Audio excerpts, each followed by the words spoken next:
ஓகேண்ணா. அண்ணா மைக்லேயே பேசிடுவா.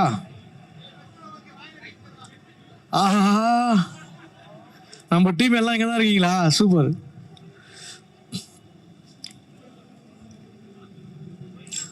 சார் என்ன சார் கேள்வி நானே சொல்லுவா?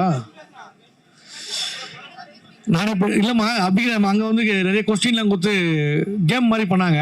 ஸோ எப்படி யாராவது ஒருத்தர் சொல்லுவாங்கன்னு நினச்சேன். நான் பேசுகிறேன். Thank you thank you thank you thank you. உண்மையிலேயே வந்து லால் சலாம் ஆடியோ லான்ச் ரொம்ப எக்ஸைட்டிங்காக இருக்கேன். ரொம்ப ஒரு ஹாப்பியாக இருக்குது. லைஃப்பில் வந்து ஒரு மறக்க முடியாத ஒரு ஈவெண்ட் இது. ரொம்ப சந்தோஷமாக இருக்குது.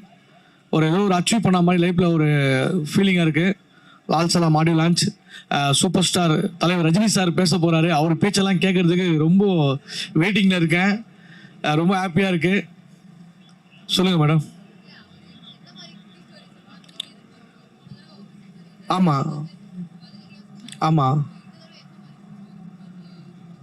இல்லை சார் எப்போ ஒரு குட்டி கதை சொல்லுவார், அது கண்டிப்பாக வந்து எல்லாருக்கும் ஒரு மோட்டிவேஷனாக இருக்கும்.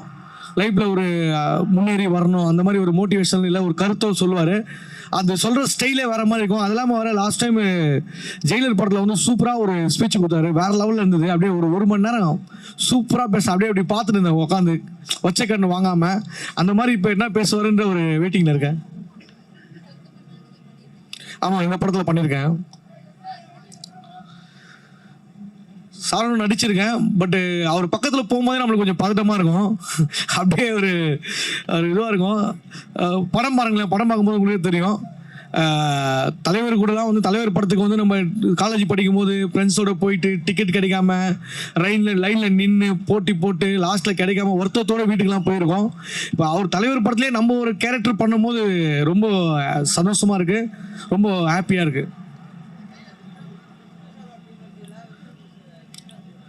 விஷ்ணு விஷால் சார் கூட முதல்ல நடிச்சிங்களா விக்ராந்த் சார் அப்படின்னு சார் கேட்குறீங்க? விஷ்ணு விஷால் அதான் லால் சலாம் படத்தில் எனக்கு கிடைச்ச 2 நண்பர்கள்லாம் அது விஷ்ணு விஷால் பிரதரும் விக்ராந்த் பிரதரும். ஃப்ரெண்டுனா நார்மல் ஃப்ரெண்டுலாம் கிடையாது, நம்மளை மாட்டி விடுற ஃப்ரெண்டு.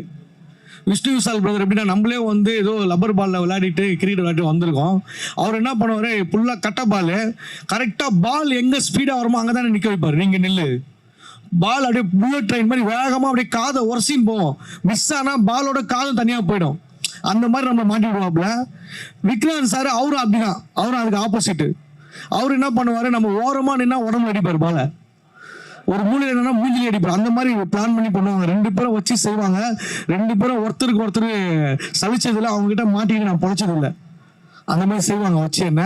பட் அதெல்லாம் தாண்டி வந்து ஒரு சூப்பரான ஆக்டரு விஷ்ணு விஷால் பிரதர் வந்து பார்த்தீங்கன்னா ஒரு வெர்சடைல் ஆக்டரு. நல்ல ஒரு அவர் படங்கள் ஒன்றுமே வந்து சூஸ் பண்ணி பண்ணுவார், டிஃப்ரெண்டாக இருக்கும். ராட்சசன், முண்டாசுப்பட்டி, இன்டர்நெட் நாள் எல்லா படமே இப்போ லாஸ்ட்டாக கட்டா குஸ்தி அதெல்லாம் டிஃப்ரெண்டாக இருக்கும். அவர் படங்கள் ரொம்ப பிடிக்கும். விக்ராந்த் ப்ரோ வந்து அவரும் சூப்பரான ஆக்டரு, அவர் ஒரு ப்ராமிசிங் ஆக்டர், அவரும் நல்லா சூஸ் பண்ணி பண்ணிட்டு இருக்காரு. பட் இந்த படத்தில் வந்து பார்த்தீங்கன்னா ஃப்ரெண்டு 2 பேருமே ஆனால் வச்சு செஞ்சுட்டாங்க என்ன.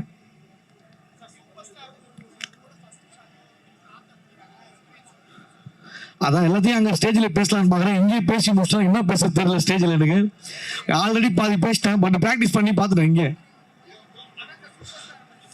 சூப்பர் ஸ்டார் பற்றி அவர் சார் வந்து சூப்பர் ஸ்டார் அவரை பற்றி பேசுறது நான் பெரிய ஆள் கிடையாது. பட் இதெல்லாம் ஒரு ஆசையாக சொல்கிறேன். உண்மையிலே அவர் பேரில் மட்டும் காந்தம் கிடையாது, அவர் கண்ணிலையும் காந்தம் இருக்குது, அவர் நடையில் காந்தம் இருக்குது, அவர் ஸ்டைலில் காந்தம் இருக்குது. அவர் வந்தால் நடமை அப்படியே நம்ம அப்படியே சுண்டி இழுத்துருவார். அந்த அளவுக்கு வேற லெவல் அவரை பற்றி நிறைய சொல்லலாம். அங்க சொல்றேன். ஜோக்கு உண்மையிலே இல்லை, ஜோக்கு வந்து கண்டிப்பாக வந்து எல்லாருமே வந்து என்ன ஒரு காமெடியாக தான் பார்ப்பாங்க. இந்த படத்தில் ஐஸ்வர்யா மேம் வந்து என்ன ஒரு கேரக்டர் ஆர்டிஸ்டாக ஆக்கியிருக்காங்க. நல்ல ஒரு கேரக்டர் கொடுத்துருக்காங்க. ஸோ ஒரு நல்ல ஒரு கதாபாத்திரம் பண்ணியிருக்கேன். கண்டிப்பாக படம் பார்க்கும்போது நீங்களே அதை என்ஜாய் பண்ணுவீங்க. ஏங்க ரஜினி சார் பக்கத்தில் போகிறதுக்கே எனக்கு பதட்டமாக இருக்கு. எங்கெங்க நான் ஜோக்கெல்லாம் சொல்கிறேன் எனக்கு பதட்டம்.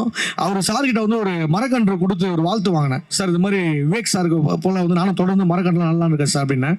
அவரும் மரக்கன்று வாங்கிட்டு சூப்பர் வாழ்த்துக்கள் கீப் இட் அப், குட் நல்லா பண்ணுங்க அப்படின்னாரு. அவர்தான் பேசுனேன். இருமா நீ வேறம்மா பிளான் பண்ணலாமா, சொல்லிருக்கலாம் முன்னாடியே.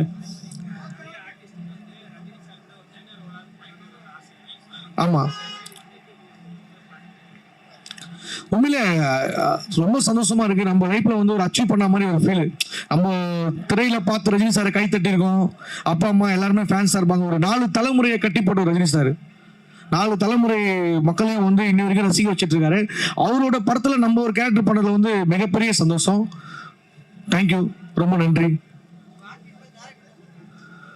டைரக்டர் வந்து நல்லா பண்ணுவீங்க, நல்லா பண்றீங்க, சூப்பர், அப்படியே அப்படியே பண்ணுங்க, இது நல்லா இருக்கு, உங்க கேரக்டர் நல்லா சூட் ஆகுது, நீங்க இந்த மாதிரி பண்ணுங்க அப்படின்னு நல்லா என்கரேஜ் பண்ணாங்க.